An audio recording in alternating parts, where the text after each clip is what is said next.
ధనసరి అనసూయ సీతక్క గారు. నమస్కారం sir. Third Telangana legislative assembly స్పీకర్గా మీరు ఎన్నికైనందుకు చాలా సంతోషంగా ఉంది సార్.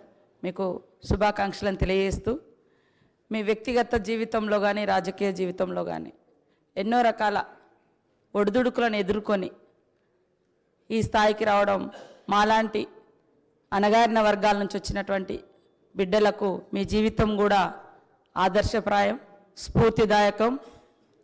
2009లో కూడా నేను ఈ అసెంబ్లీలో ఈ సభలో ఉండడం జరిగింది. గత 5 years నుంచి మేమంతా పక్కపక్కనే ఒకే క్వార్టర్స్లో ఉండి మీరు ఎదుర్కొన్నటువంటి వ్యక్తిగత జీవితంలో మీ సతీమణి గారు కోల్పోవడం ఇట్లాంటివన్నీ కూడా మిమ్మల్ని చూసినప్పుడు మీరెంతో నిబ్బరంగా ఉన్నటువంటి తీరు ఇవన్నీ కూడా చాలా చెలించినటువంటి సందర్భం. ఈరోజు మిమ్మల్ని చూస్తే చాలా గర్వంగా ఉంది.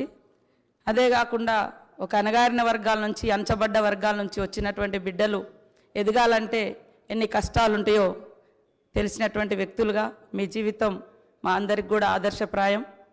మీరు ఒదుగుతూ ఎదిగిన తీరు దేశానికి ఒక ఆదర్శవంతం. తప్పకుండా మీరు మమ్మల్ని అందరినీ కూడా సమన్వయం చేసుకొని సభ యొక్క ఔన్నత్యాన్ని ముందాతనాన్ని కాపాడతారని భావిస్తూ ధన్యవాదాలు. సెలవు తీసుకుంటాను.